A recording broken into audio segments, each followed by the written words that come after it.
Hello and welcome back to the Illinois Drifter Podcast. I'm your host, Justin Kahn. My guest today is someone I've gotten to know pretty well these last 3 or 4 years in 12 or 13 Steepwater band shows, and that's Steepwater guitarist Eric Saylors.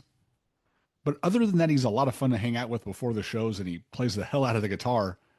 I didn't really know much about him, so I thought I'd have him come on and we could all get to know him together. So I'm going to go ahead and welcome him in. Well, I want to welcome to the Illinois Drifter Podcast someone who I love to hang out with when I go to the Steepwater shows, usually before the shows.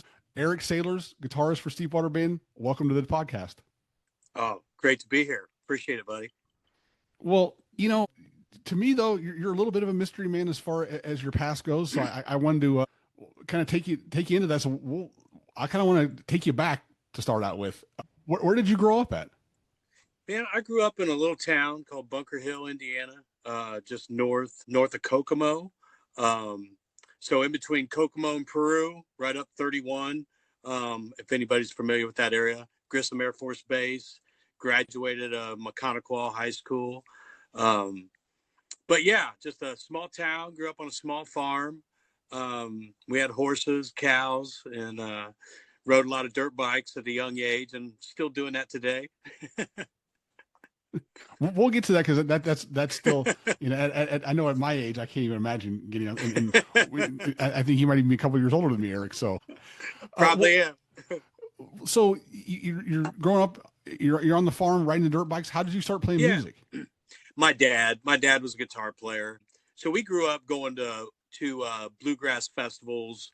I mean, we'd go to the state fair and it wasn't about riding rides or anything. It was about going to see like Barbara Mandrell, Don Williams, I just seen a lot of acts back in the day. My dad took me to see Roy Clark, Jerry Reed when I was just a young kid. So I think it was always there. That spark was always there. It was just when I was ready to, take it on. Cause I love playing baseball, all the sports growing up.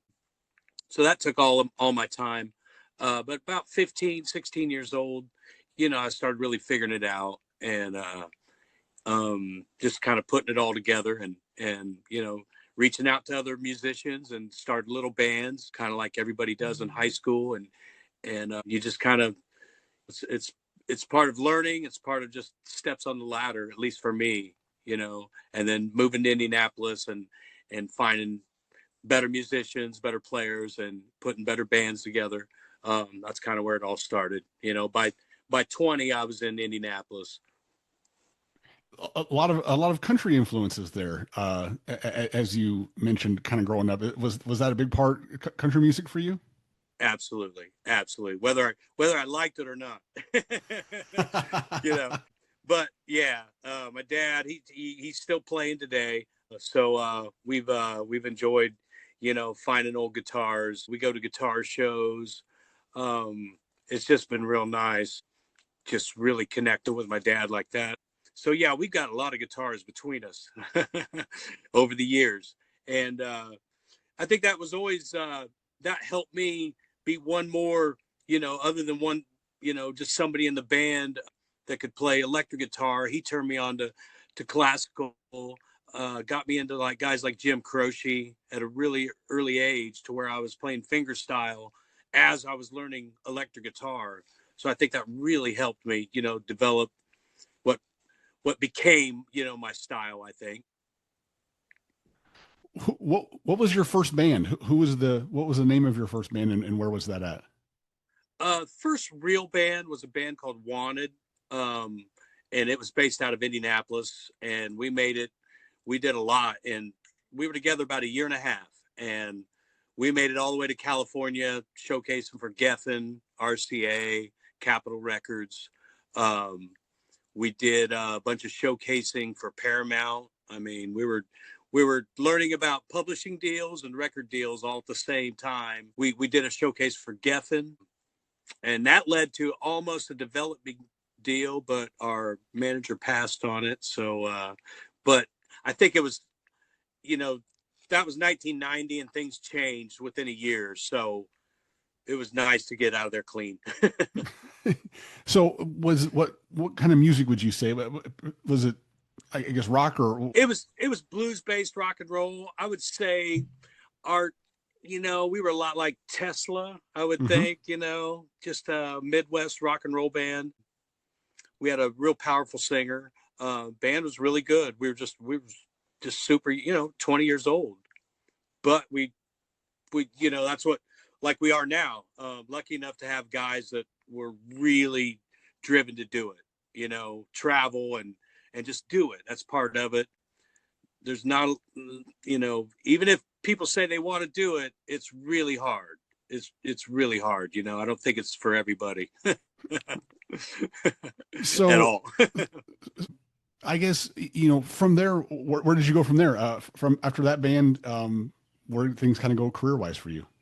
Well, I ended up that band ended up splitting up. Went on to another band, and ended up landing a national gig with a guy named Henry Lee Summer here in the Sure, yeah. Midwest.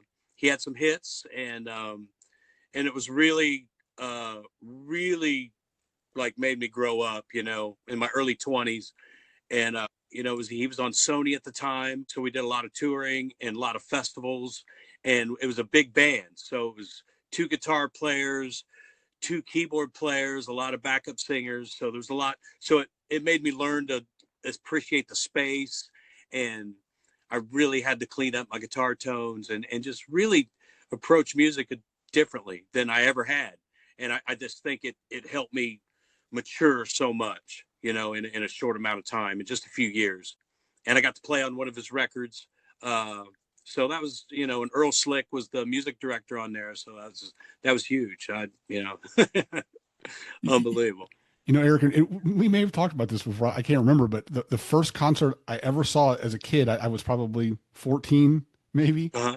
Six Flags in St. Louis was Richard Marx and Henry Lee Summers, I Wow. think. And then later, I would say less than a year later, my parents and I were in, I want to say maybe Burlington, Iowa, Uh-huh. around where I'm from, Quincy, Illinois area, and Uh-huh. the Mississippi River there.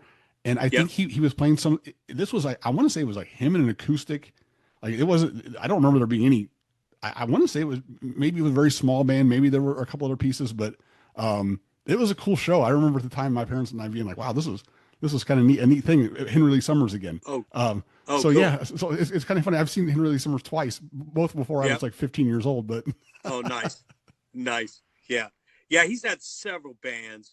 We were kind of our own band, recording songs, and so his manager kind of picked us up and thought it would help us exactly, and it did. He's like, man, you guys got to get to the next level.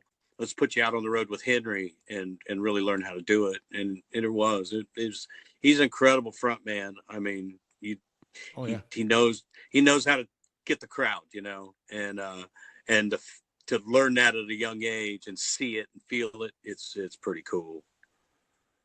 So at some point, I know you, and maybe if I'm skipping over anything, you let me know. But I know at Yep. some point you ended up getting with a band called Healing Sixes. Yes, and that's right after that. So after the Henry Lee Simmer gig, I didn't really do anything for 4 or 5 years. I worked in a little studio, did jingles and things, and that's what kind of got me into lap steel playing. And then I met up with Doug Henthorn, and he was just starting the band Healing Sixes, and brought me on board, and we had we had a really good run together. We were together 14 years, Oh 14 maybe wow. 15 years before I joined Steepwater. But we had Jason Bonham in the band for about 4 years starting out. Did a lot of touring. Did a record with Kevin Shirley, which was really like Wow. another step on the ladder, because labels were kind of gone, and Kevin kind of took us on, and just he put a lot of his own money into that project. So it was a lot of days staying in New York City, and we recorded in New York City. So it was really really cool to do that record with those guys, and the lineup of people. Tony Levin played on that record. Uh, Pat Thrall played on that record. I mean, there's some really really good times around that whole whole era, but it was tough. Jason was still living in England, so it was really hard, to keep it going. I mean, he'd come over, we'd tour, do as much as we could before he'd go back home, you know, and we just missed out. We had John Claudner involved, and we just, it was another time when things just kind of changed, So, you move on. You try to take all the positives you can out of any situation, and I always dreamed of doing a record in New York City, and we did it. So I was very happy with that. And you guys did a ton of touring over those years too, like. Yeah, we did like a 10-week run. Took us all the way to Cabo. We played Cabo with Sammy. I mean, another just a huge milestone. It was yeah, it just things that happen on the road that just you never know. And back then it was just so sporadic. You never know what was going to happen. It was so early, but yeah, it was some good times, and we wrote some good music. That music still stands today, and we went on to do a number of records after Jason left that still are some of my favorite records. They're just really, really good. And then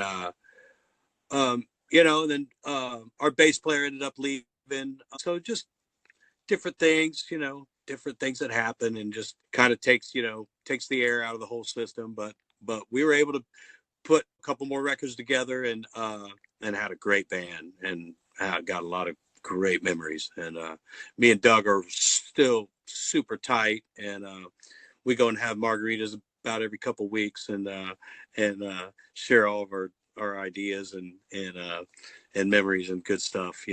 It's really good. Is he still playing music? Oh, absolutely, absolutely. Yeah, he's got his own things going, and always putting out, and he's an excellent producer. So he's always doing projects, on the side, producing as well. So he's extremely talented. Doug Henthorn, .com, check him out, or even healing6s.com if you're inclined. So as far as the Steepwater guys go, you knew those guys before you knew those guys back in your healing during the Healing Sixes days. When did you Yeah, kind of first meet those guys? that's how we all met. We started doing shows together. We played in like Lafayette, and then we did some shows in Indy, and then I think we flip flopped like our album release shows. Like they came down and opened for us for our album release, and then we went up to Chicago and opened for them. So it was really cool, and we just became friends. And they'd always, after a while, man, they were like, hey man, you want to sit in on one? And it just went from there. It really did, because I had so much fun with those dudes, and I loved their music. I mean, I was a fan of Jeff's.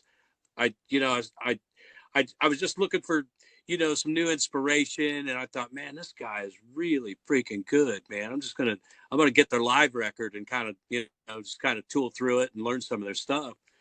And then so some of those jams, when they would invite me up to play, they'd be like, hey, you want to do this? You want to? I'd be like, well, why don't we do some of your guys' stuff? And they'd be like, you know it, And I'm like, yeah, I'm good, man. Let's do it. And that's where it all started. And it took a while. I mean, it took a few jams, because they were really, really good. I mean, really good, and they had their thing. But early on, once we'd done a few jams, and I ended up sitting in the whole night. I was like, hey man, if there's ever, if there's ever a fourth guy, man, I'm your guy, and I'd be the first one to leave if it didn't work, So, because I would not want to be that guy. So that's interesting. So you kind of said, hey, this is good. This sounds great together, and they Yeah, agreed. it really felt good. And plus they were doing so much. They were out on the road, just playing kind of anywhere. It really didn't matter to them, and that was really, I really liked that. I thought, man, that's cool, man. These guys can just pack into these little places or House of Blues. It didn't matter, um, no agenda. It was just like, set your gear up, play your songs the best you can. And I thought that was so cool, you know, and, and they just how they did it. Steve, our manager, or their manager at the time, he was big into bringing me in. I mean, we would talk, just like, hey man, he's like, yeah, I want to be out on the road and things like that. And then it was basically it come down to like, hey, you can kind of go whenever you want, but jump in the van for a while and let's see where it takes us, and I was in from day one. I was like, man, I want to do every gig, so I'm ready to go.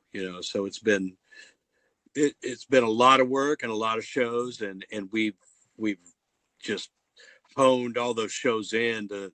There's certain jams and there's certain things that's happened with no rehearsal. When I joined the band, there was no rehearsal, none, zero.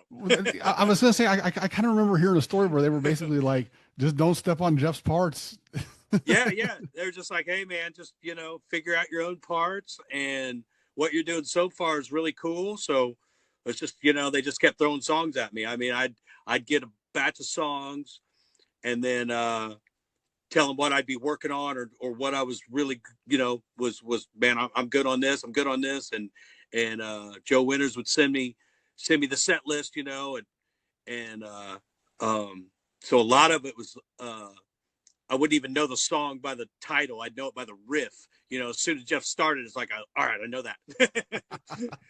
Things like that. But it was really a crash course of learning songs, which was really good for me at the time. It was like, because you can kind of get, in your thing and just, not learn, you're kind of doing your thing, and it's good, but to step out and really learn some stuff that, that was really a challenge, and to do the same thing, to listen to Jeff's parts and what he had some second parts on some of those recordings, but not a lot. And so I just kind of did my own thing, and I think once they heard what I was doing, I think they were cool. They were like, once Jeff was cool. I think Todd and Joe was cool, but Jeff, I had to work on him a little bit, and then once he was cool, it was like, all right, we're good.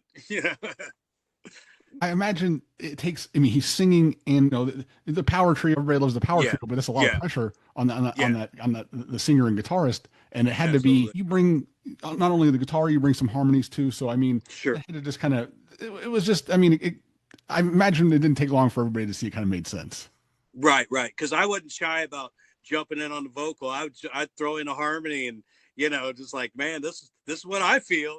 So it was cool that they appreciated that. It was really, really cool, because you got anybody like, oh, don't do that. It's just, you could just stifle anything. And it wasn't about that. It was really about just trying to get their music to the next level. And give Jeff a little break. And I mean, his vocals today are, God, man, they've come so, I mean, just unbelievable. I mean, they were great, but yeah, I've given him that just a little bit of a cushion to, like, hey man, I can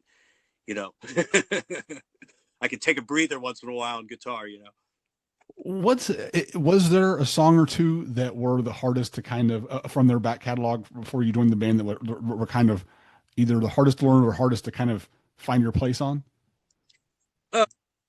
Yeah, there's probably a few that just didn't happen because of that, and maybe if I revisited them today, I'd have a different take on it. But yeah, early on there was a couple I just couldn't find, and I couldn't even tell you the titles of them. But it was cool. Nobody like like, hey, we gotta get this. It was just like, right. Well, they obviously liked the other stuff that was going on, so that was good. And he hit all the. I mean, high and humble, and all the remember the taker and all the old ones that are. You sound great on it. So yeah. Thank you.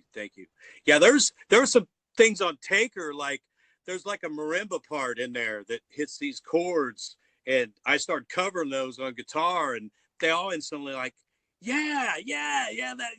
that's in there, and it's like, yeah. I'll get it, I'll cover it. When you joined this band, I guess it's been about 14 years, right? I mean, I think Yep. so. It's kind of crazy. I Yep. think you said Healing Six was around that. So you're kind of your second. Yeah. It's kind of funny. Your second band here is going on that. I mean, when you joined the band? I guess did you foresee? Okay, I'm going to be in this band for 14 years, or what? What was kind of your thought on that? I, I didn't even think about that. Didn't think about that at all. I just kind of, took it as like, man, this is a new venture. I've been missing. I really wanted to be on the road. I hadn't toured in a while, extensively like that. Every week you're leaving.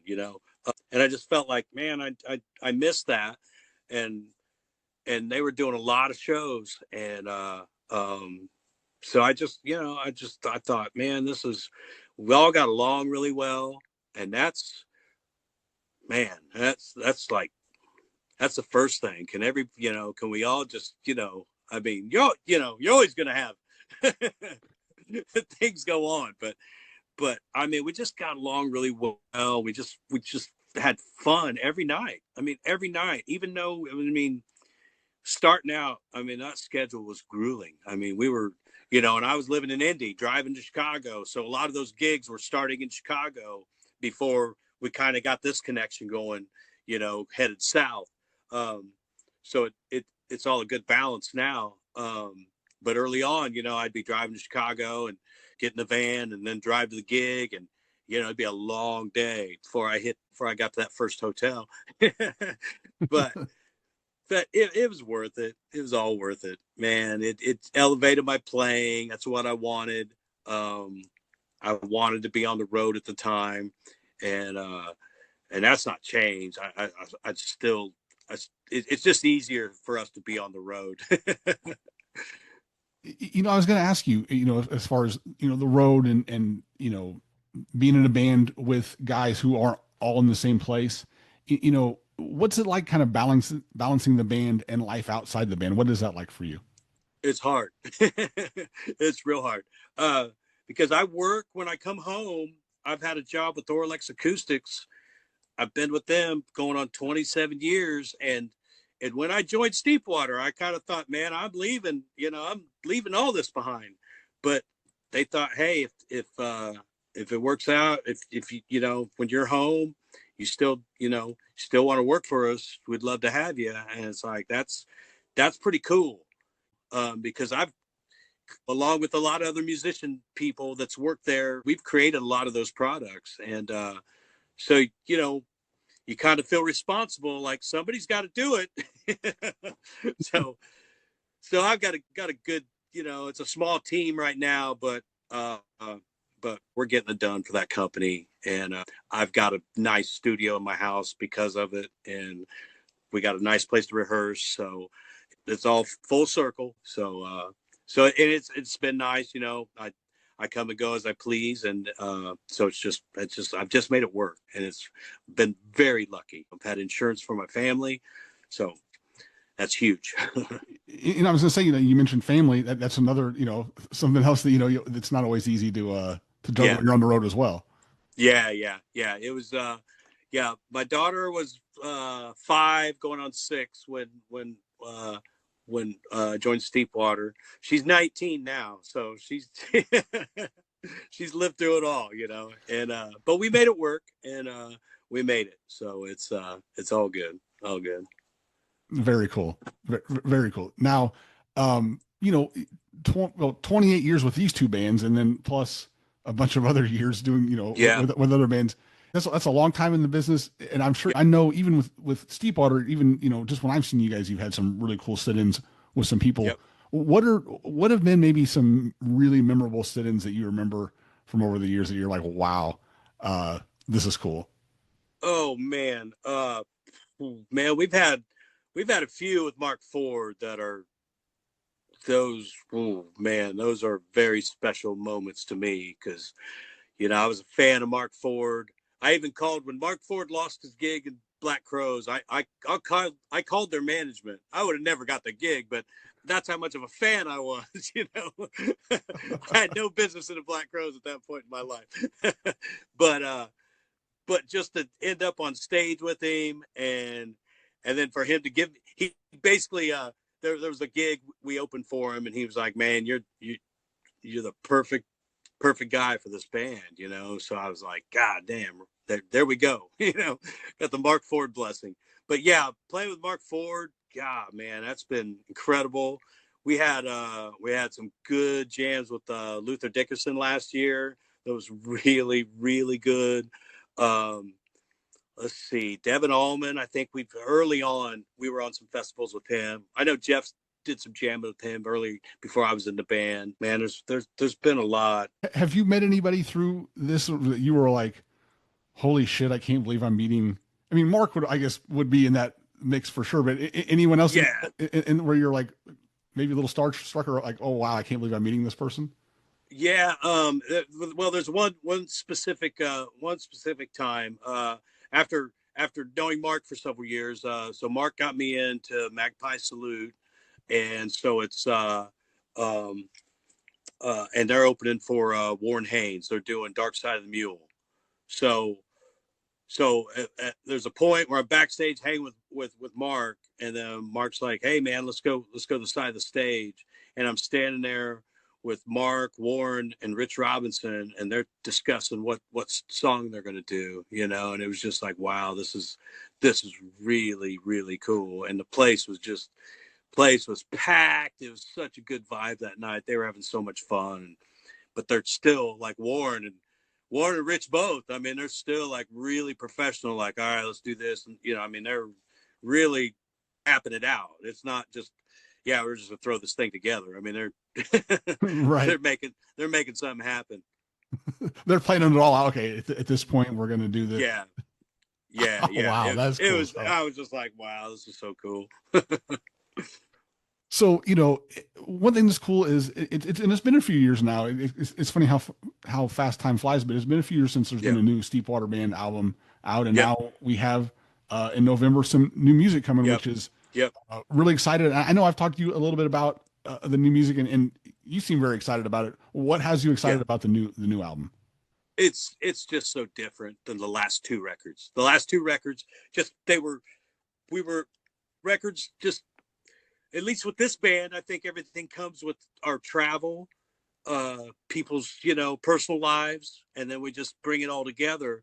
Where turn of the wheel, we were starting to travel, we're rolling, just because we brought Joe Bishop in, and so we're really getting the band really cooking again, and and and then we got to shut it down. Then COVID hit. Uh, so then it was like, it was great. I'm so glad we we just didn't like do nothing.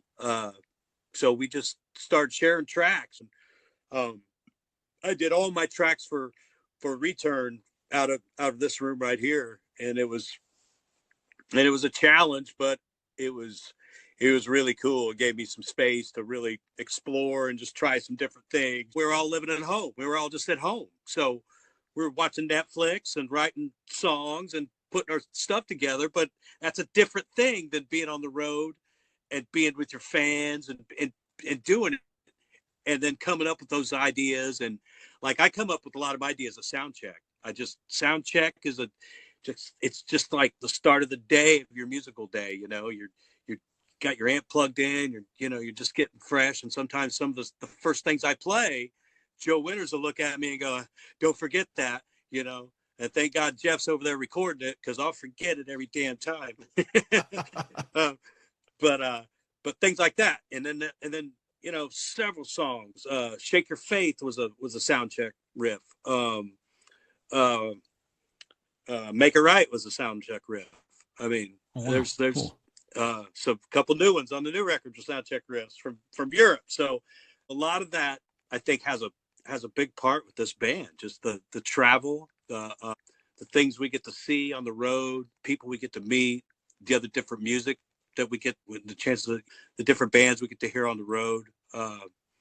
It's It's really cool how things how it all evolves and works in this outfit.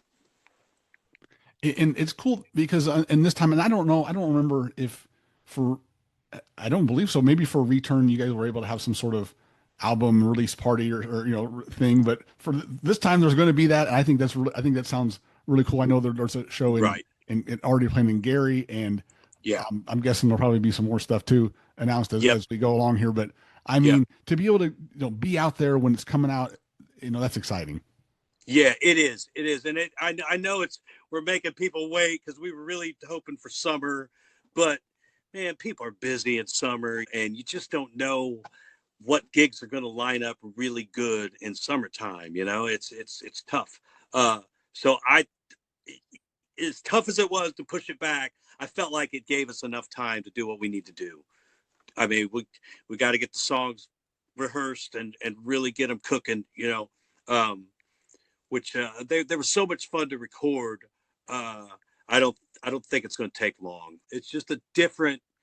Tony Mac's a different producer than we've worked with, and there's just a lots of ear candy going on in this one, and it's cool. I think people are going to like it. I really do. Yeah, I can't wait to hear it. And I think it's a fascinating thing to think about how I don't think that a lot of fans think about how, when a band comes out with a new album, they played that music. That's been a while back now. For you guys, Yeah, when that album comes back out in November, it'll yeah, have been a year or more since you guys actually made the exactly. music. And then you guys Yep. are on tour. You're not playing these songs. You're playing your Nope. regular catalog. So Right. you guys have to learn at some point between now between now and that album release show. Yep. You guys are gonna have to learn those songs. So that's I kind of know it, a man. that's kind of a funny. And I mean, you play them in the studio, but how are you going to produce this live? And I mean, it's not exactly the same thing. So you Right. guys have some work ahead of you, I imagine. We do, but we worked them up in the infant stage from the beginning. So we've got those rehearsal tapes and how they ended up and how the arrangements ended up.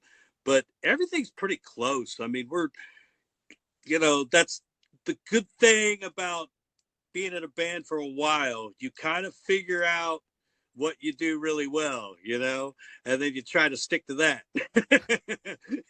and let all the other shit go.